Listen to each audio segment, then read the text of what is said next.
I was sitting in my trailer on set, exhausted after a 14-hour day of filming, when I felt this. I don't even know how to describe it. This overwhelming urgency to pray, and the question that came out of my mouth.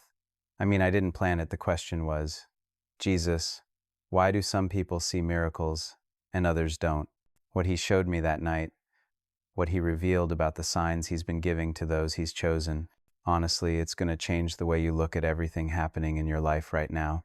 I saw believers, genuine, sincere believers, completely missing the miracles Jesus was placing directly in their path, while others, people the church would never suspect, were being marked by God for something extraordinary. Before we begin, tell me one thing you're praying for right now in the comments. I want to pray with you by name. And if you're a true believer in Christ, if you've genuinely repented, if you have saving faith, if you're truly following Jesus, please subscribe. What you're about to hear will challenge everything you've been taught about how God chooses to work. I need to know there are believers out there who are awake, watching, and ready to see what he's actually doing. So, it was March 17th, about 11:30 at night. We'd been filming this really intense scene from the Sermon on the Mount, and I was just drained. Emotionally, spiritually, physically, all of it. I remember sitting there still in costume, and I started thinking about all the prayer requests I get. Thousands of them. People asking for healing, for breakthrough, for miracles. And some of them, they do see miracles. But most are still waiting, still praying the same prayers they've prayed for years. And that's when I asked it, Jesus, why do some people see miracles and others don't? What makes the difference? I expected silence, honestly. I mean, I pray a lot, but this felt like one of those questions that's just too big, too presumptuous to ask. But instead of silence, the air in my trailer changed. I can't explain it any other way. It got heavier, thicker, like the atmosphere itself was holding its breath. And then I heard his voice, not audible exactly, but clearer than any sound I've ever heard. Do you want to see who I've chosen? Do you want to see the signs I'm giving them? My heart was pounding so hard I thought it would break through my chest. I remember nodding, not even able to speak, and suddenly, I wasn't just in my trailer anymore. I was still there. I could feel the chair beneath me, could see the scripts on the table, but I was also somewhere else, seeing something else. I was standing in what looked like a massive crowd. Thousands of people, maybe tens of thousands, all of them Christians. I could tell because they were praying, worshiping, some of them even preaching.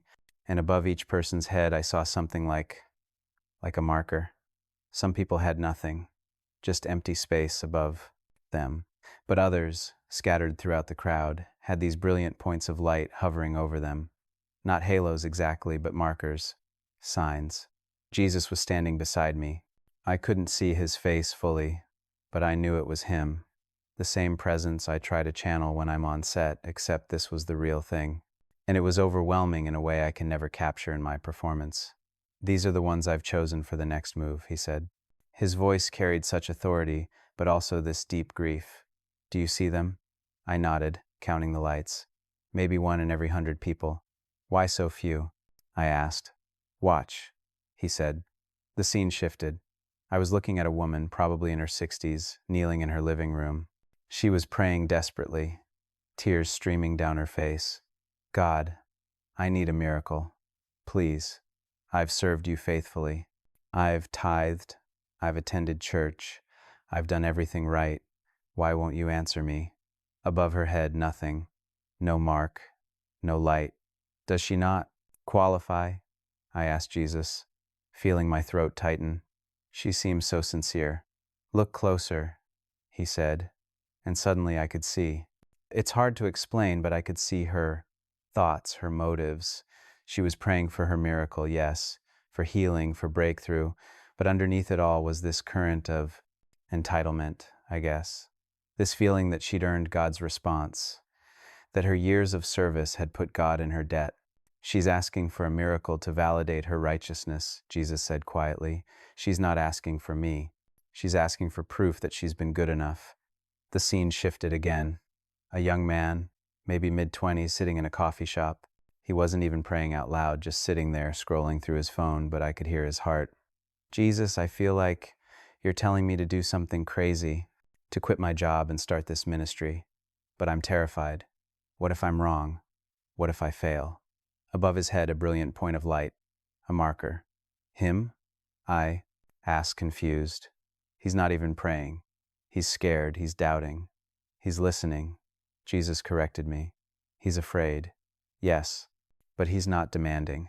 He's not bargaining. He's asking me what I want, not trying to convince me to give him what he wants. Do you see the difference?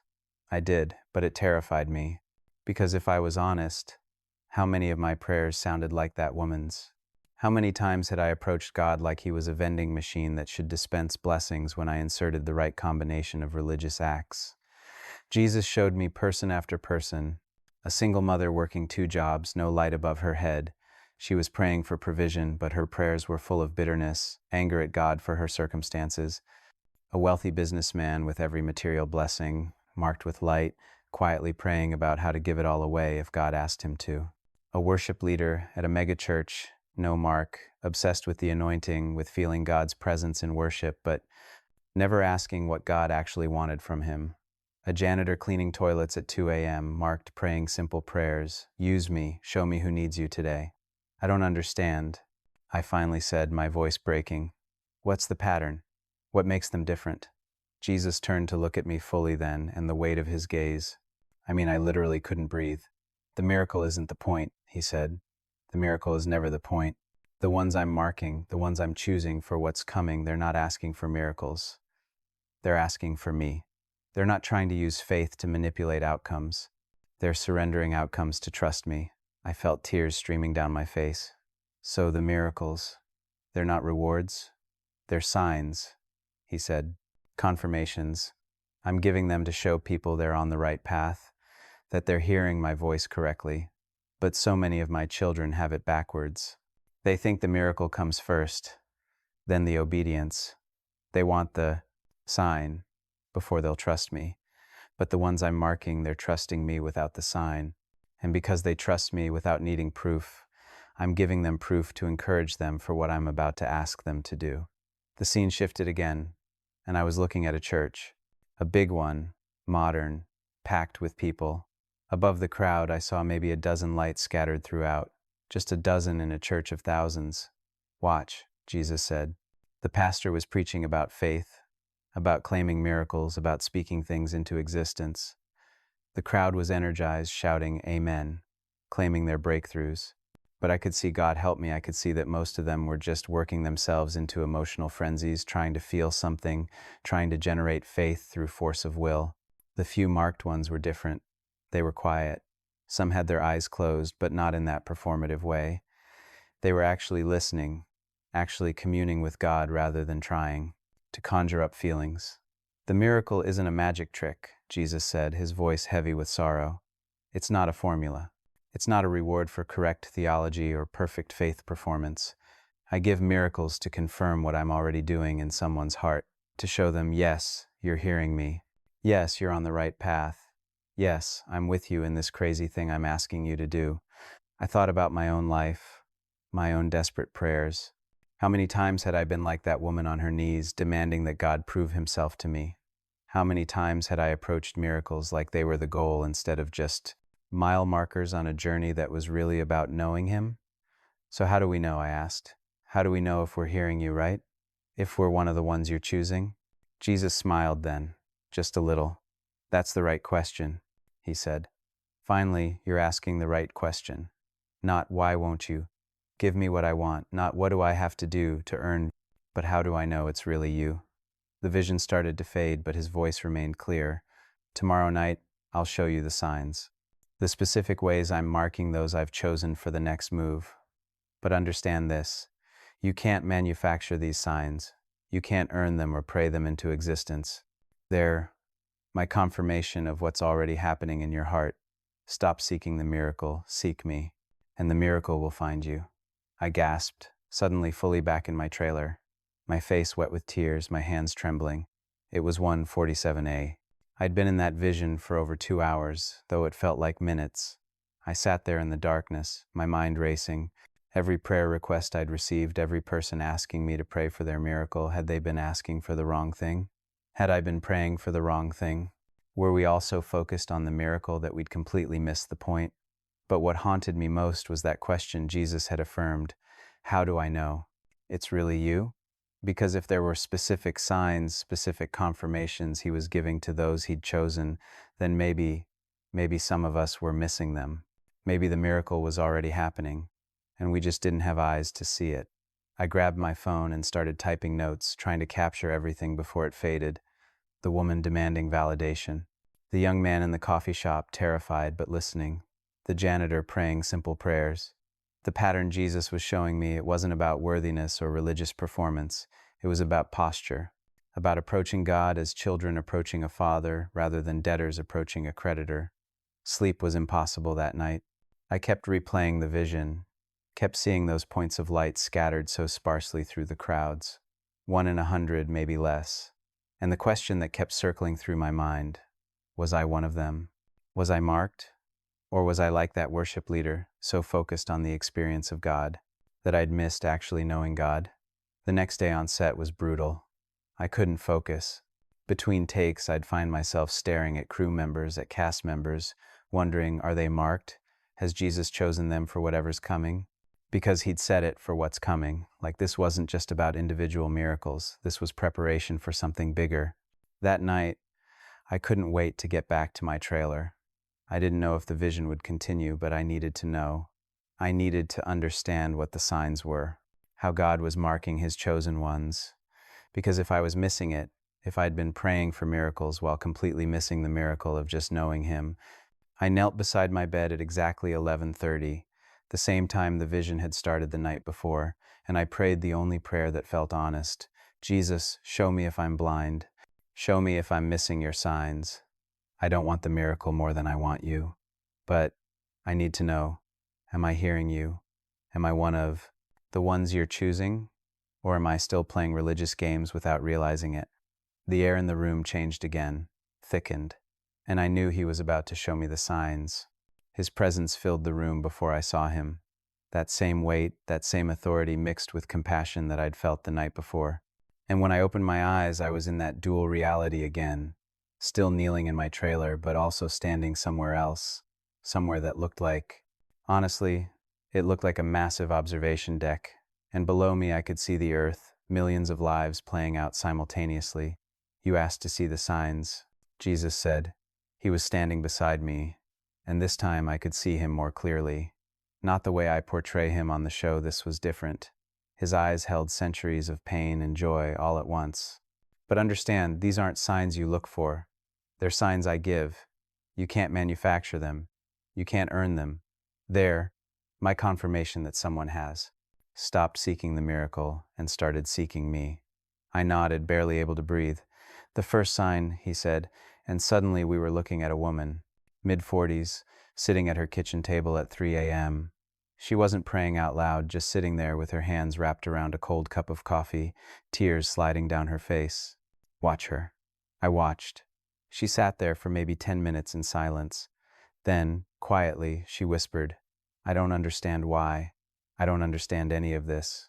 But, okay, Jesus, if this is what you want, if this is the path you're asking me to walk, then okay. Above her head, that brilliant point of light appeared, the marker. What happened to her? I asked.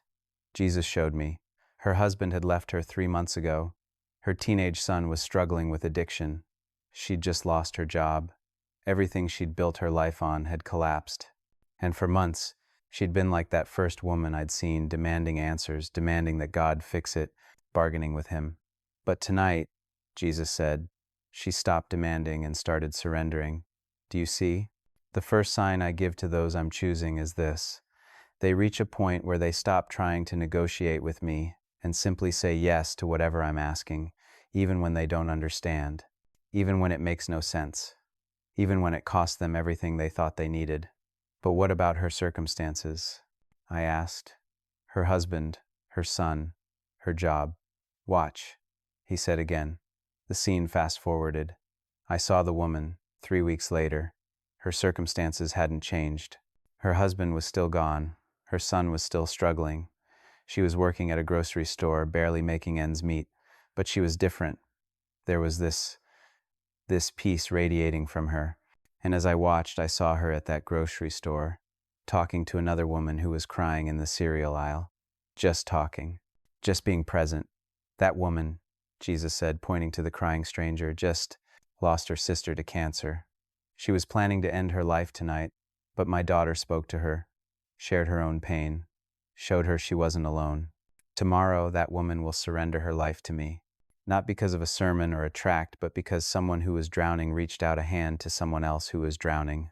I felt my throat tighten. So the miracle is that my daughter stopped demanding I fix her life and started letting me use her broken life to reach someone else. That's the first sign. Surrender without understanding. Agreement without answers. Yes without conditions. The scene shifted again. A man this time, younger, maybe early 30s. He was in a car, hands gripping the steering wheel, clearly wrestling with something, and I could hear his thoughts. He'd just been offered his dream job. 6-figure salary, everything he'd worked toward. But he had this nagging feeling that he was supposed to turn it down, that God was asking him to take a position at a nonprofit instead, making 1/3 of the salary. Watch him, Jesus said. The man sat there for maybe 20 minutes. I could see the battle happening. Logic versus intuition. Security versus obedience. And finally, he pulled out his phone and texted his wife, "I think we need to turn it down. I can't explain why, but I really think God's saying no." The marker appeared above his head. He doesn't know why yet, Jesus said. He won't know for another 2 months. But that nonprofit is about to launch a program that will rescue 50 girls from trafficking, and he has the exact skill set needed to make it happen. But I needed to know, would he trust me without seeing the outcome? Would he obey without understanding the reason? I watched as the man sat in that car, tears streaming down his face, terrified of the decision he'd just made. But even in his fear, there was this strange confidence, not in himself, in Jesus. The second sign, Jesus continued, is when someone obeys a prompting that makes no logical sense, costs them something significant, and they do it anyway because they trust my voice more than their own wisdom. Not reckless decisions, not foolish presumption, but clear obedience to a clear prompting, even when everyone around them thinks they're crazy. We shifted again, an older man this time, maybe in his 70s. He was in a hospital room, visiting someone, but what struck me was his face. He was radiant, just genuinely joyful. And the person he was visiting, a woman probably around the same age, was smiling too, despite the tubes and monitors. "I've been asking to see him for 3 years, Jesus said, and there was such affection in his voice. Every Tuesday and Thursday he comes here. He's not related to her.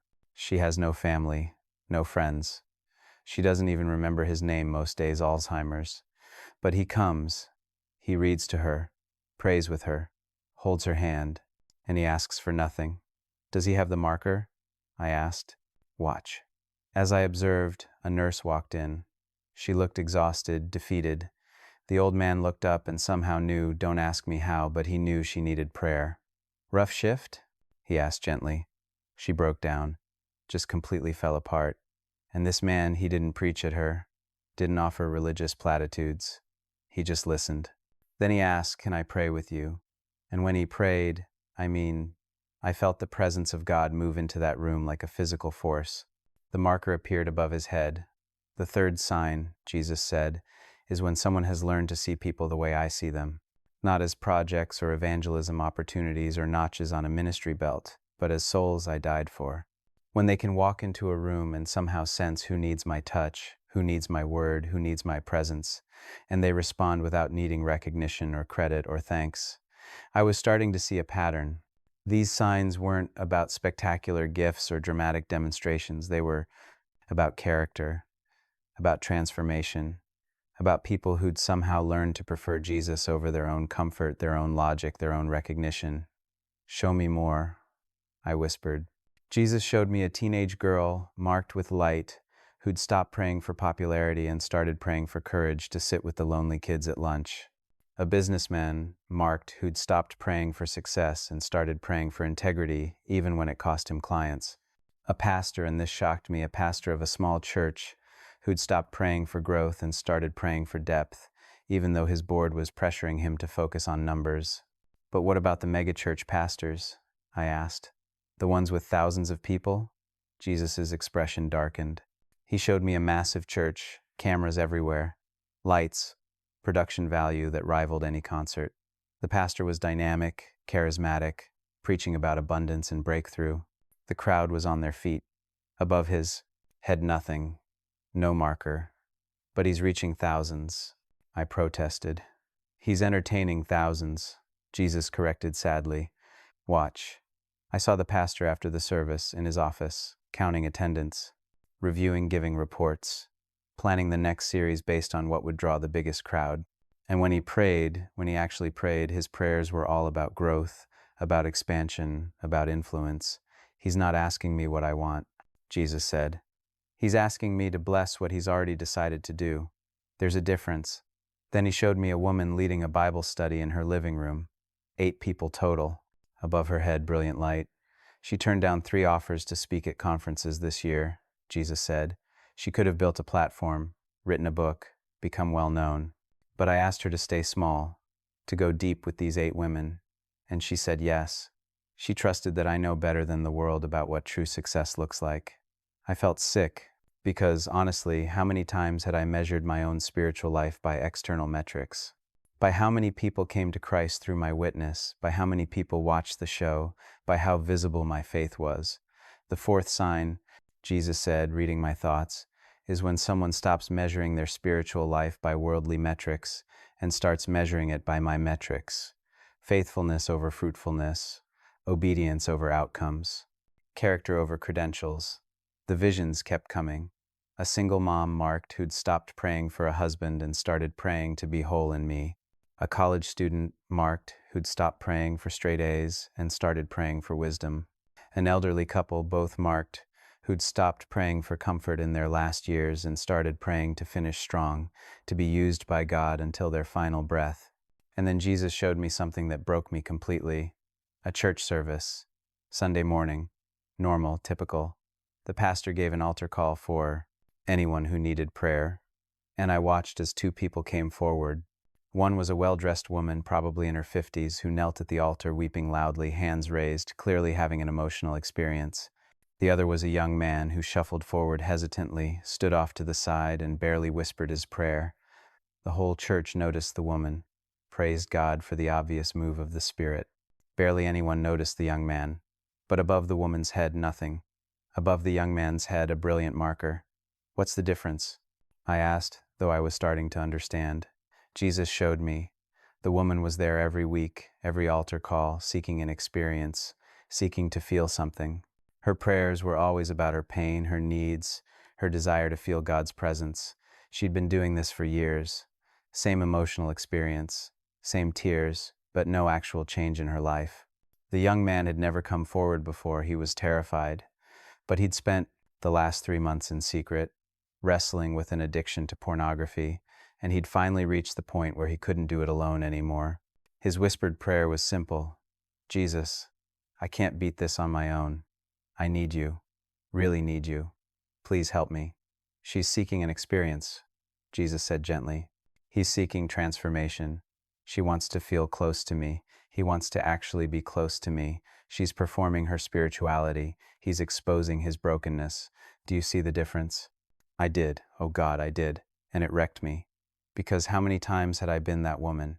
Seeking the emotional high of worship, the feeling of God's presence, rather than the actual transformation that comes from genuine surrender. The 5th sign, Jesus said, his voice heavy with emotion, is when someone stops performing their spirituality for others and starts being honest with me about their brokenness. When they stop caring what other people think of their spiritual life and start caring only what I think.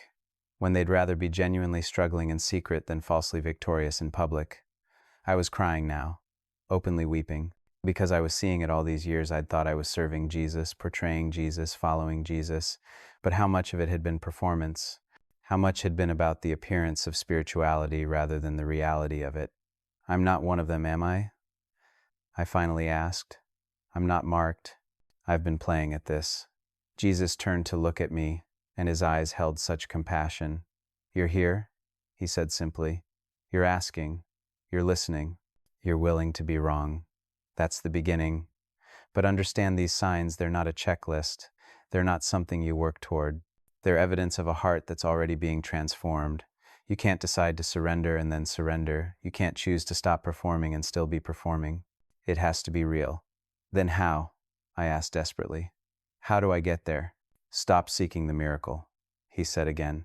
Stop seeking the experience. Stop seeking the feeling. Stop seeking anything except me. Just me. When you're satisfied with me, even if nothing in your life changes, that's when you'll start seeing these signs appear. Not because you earned them, but because you finally stopped trying to earn them. The vision was fading, but his final words rang clear. Tomorrow night, I'll show you what I'm preparing these marked ones for. What's coming, why I'm choosing them now. But know this, the invitation is still open. You can't force your way into being chosen, but you can stop disqualifying yourself, stop performing, start surrendering, stop seeking the miraculous, start seeking me. I gasped, back in my trailer, my face soaked with tears.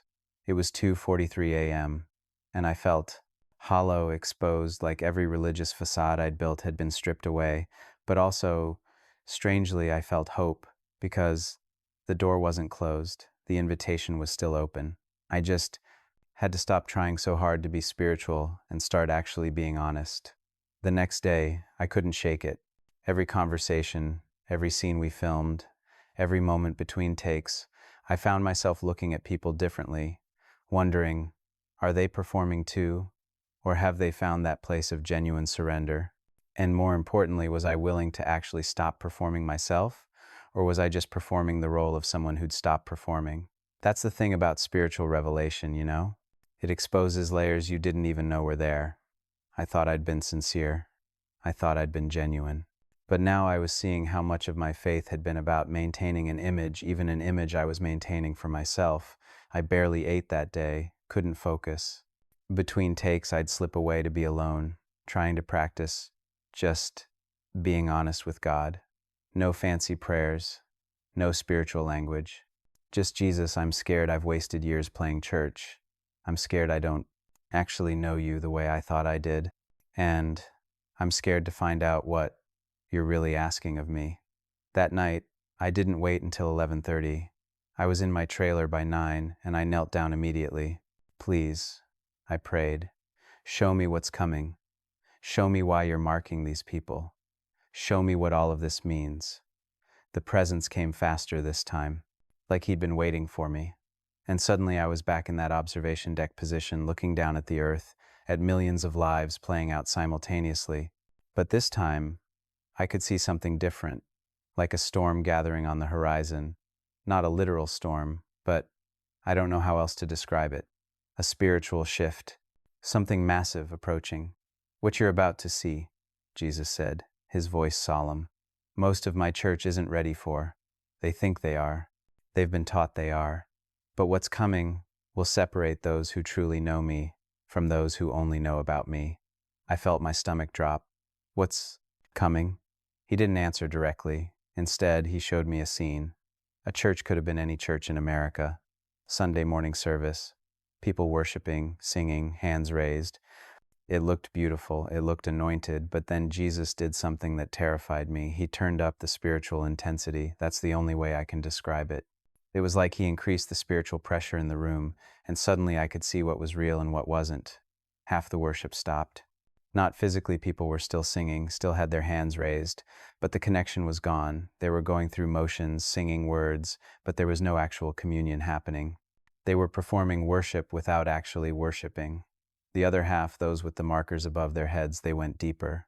The increased pressure didn't expose emptiness in them. It revealed depth. They weren't singing louder or raising their hands higher. Some of them got quieter, actually. But the connection was real, tangible. This is what's coming, Jesus said quietly. A season where pretense won't work anymore, where religious performance will be exposed, where people won't be able to coast on their knowledge of me or their history with me or their reputation in the church. It's going to require actual connection, real relationship, genuine surrender. When? I asked, my voice barely a whisper. It's already beginning, he said. You can see it if you know what to look for. The markers I'm placing on people right now, I'm preparing them to stand firm when everything around them is shaking, when churches split, when leaders fall, when what everyone thought was solid turns out to be built on sand. He showed me more, a conference huge, thousands of people, famous preachers, incredible production, and I watched as the spiritual pressure increased again. Most of the crowd, they couldn't feel it. They were having an emotional experience, getting worked up, feeling inspired. But it wasn't connection with Jesus. It was just emotion, manufactured intensity.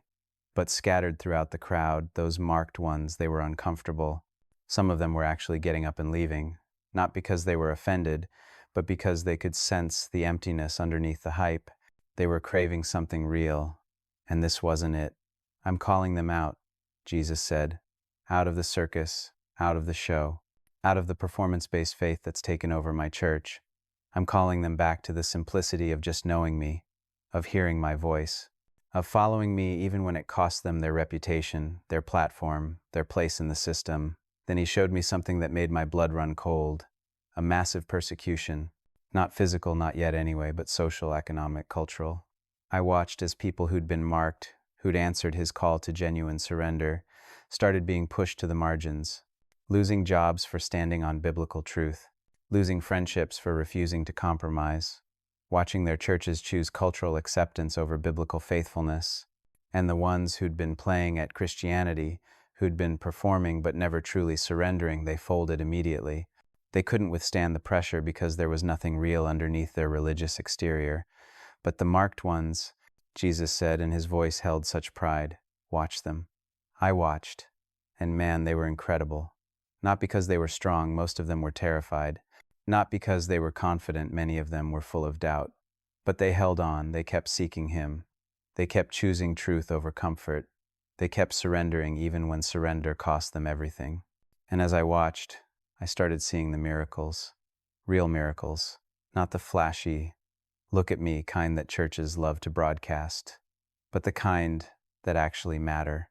Supernatural provision when bank accounts were empty, unexplainable peace in the middle of chaos, divine appointments that led to genuine conversions, healings that happened quietly, without fanfare, just Jesus is meeting someone in their desperate need.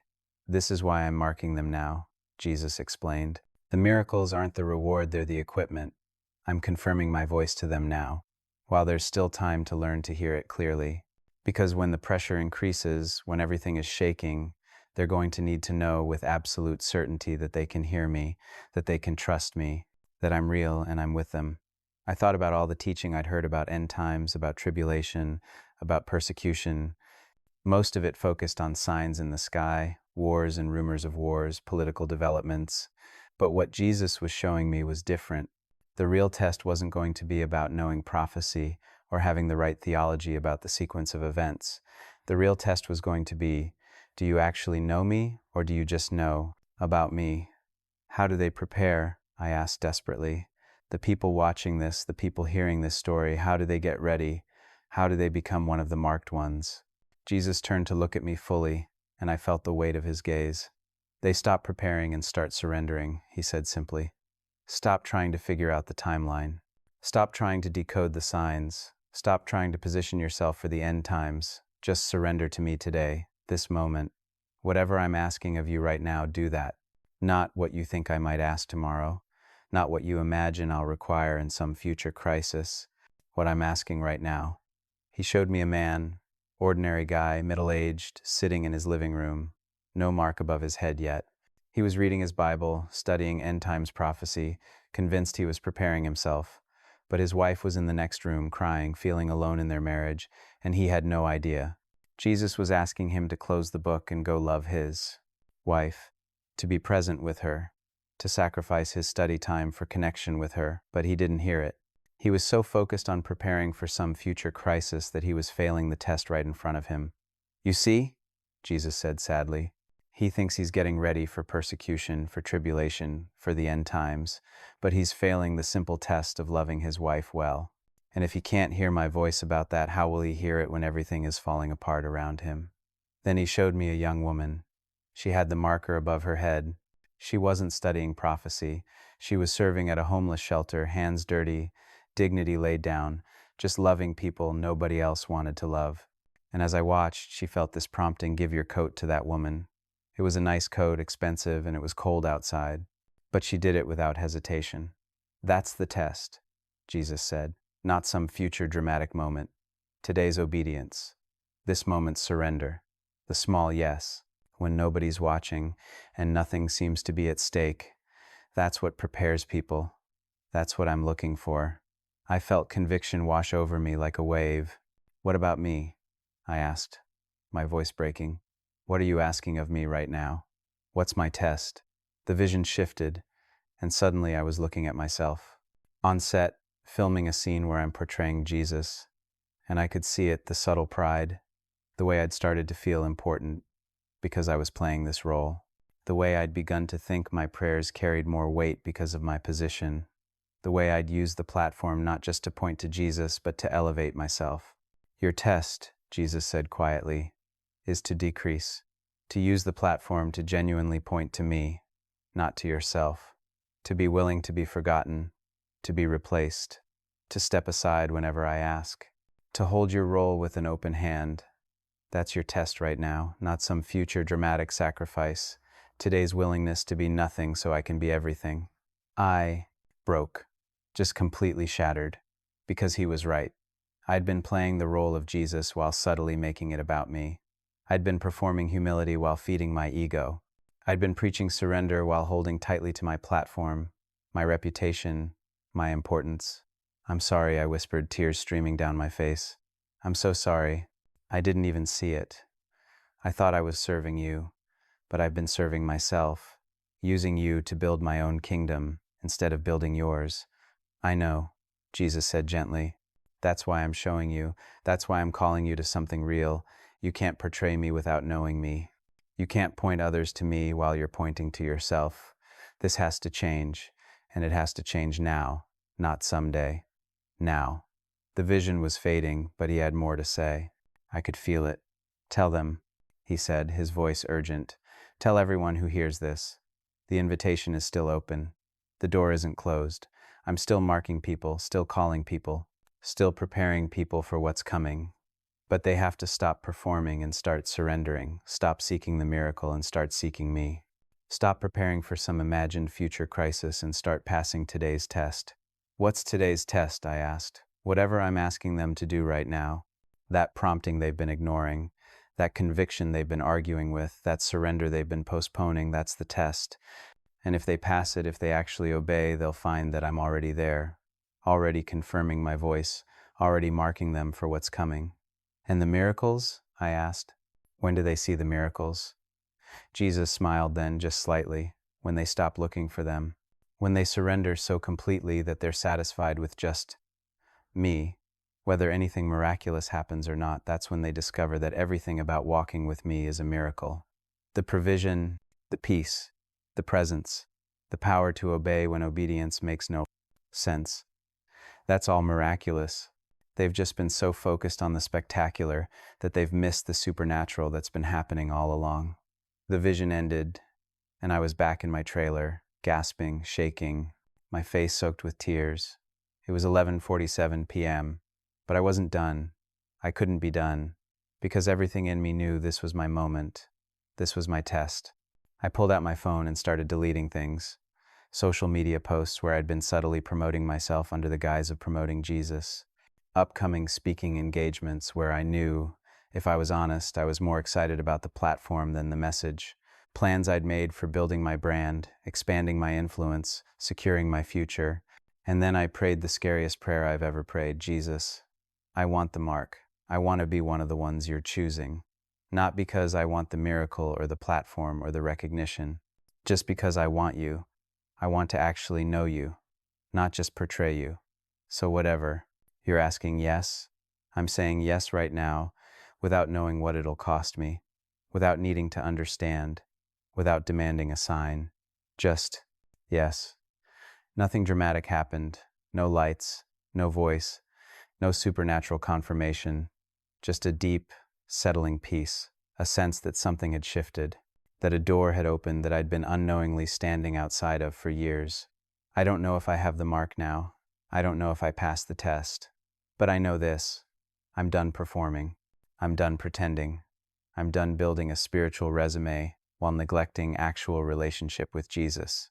And if you're hearing this right now, if any of this resonates with something in your heart, that's your sign, not some spectacular miracle, not some dramatic experience, just this stirring, this conviction, this hunger for something real. That's Jesus calling you, marking you, inviting you to stop performing and start surrendering. The test isn't coming someday. It's today, right now, whatever He's been asking you to do, whatever He's been prompting you toward, whatever surrender you've been postponing, that's the test. And if you pass it, if you actually obey, you'll find He's already there, already confirming His voice, already preparing you for what's coming. Stop seeking the miracle, seek Him. And I promise you, based on what He showed me, the miracle will find you, not as the goal, but as the confirmation, not as the reward, but as the equipment, not to make you comfortable, but to prepare you for the most important season the church has ever faced. I'm not the same man I was 3 nights ago. I can't unsee what Jesus showed me. I can't unknow what He revealed. And honestly, I don't want to, because as terrifying as it was, as exposed as I feel, I finally understand what it means to truly seek Him.